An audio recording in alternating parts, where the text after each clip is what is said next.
La justice administrative a confirmé, en appel, la responsabilité de l'État dans la constitution d'un stock insuffisant de masques avant l'épidémie de Covid-19 et accepté une indemnisation partielle pour certaines personnes plus exposées au risque de contamination, notamment par leur profession.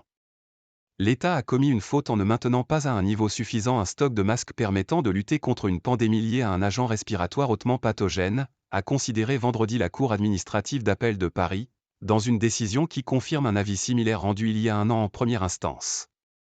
De même, elle confirme que l'État a commis une faute dans la communication gouvernementale sur l'utilité du port du masque en début d'épidémie.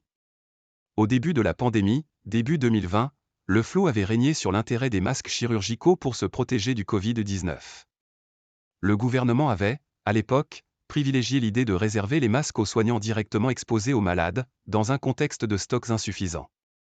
La France s'était trouvée rapidement démunie, laissant parfois désemparés les professionnels de santé et d'autres métiers exposés, comme les caissières de supermarchés.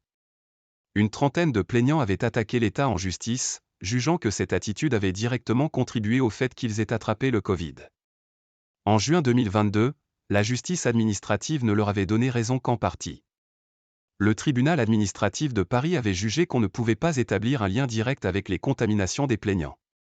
Cette fois, la Cour administrative d'appel a jugé possible une indemnisation partielle pour certaines personnes, plus exposées au risque d'infection Covid, notamment par leur profession, et pouvant être considérées comme privées d'une chance d'échapper à la contamination.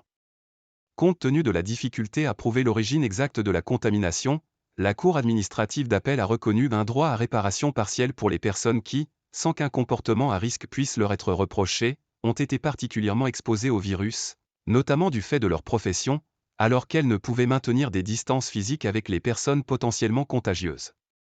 Elle a ainsi statué pour indemniser par exemple la famille d'un médecin généraliste. Il avait reçu à son cabinet en Seine-Saint-Denis, en mars 2020, de nombreux patients, dont certains porteurs du virus, sans avoir pu se procurer de masque. Il est mort du Covid en avril 2020. Ce médecin a été privé d'une chance d'échapper à la contamination, a jugé la Cour qui a aussi noté que l'origine professionnelle de son Covid avait été reconnue par l'assurance maladie.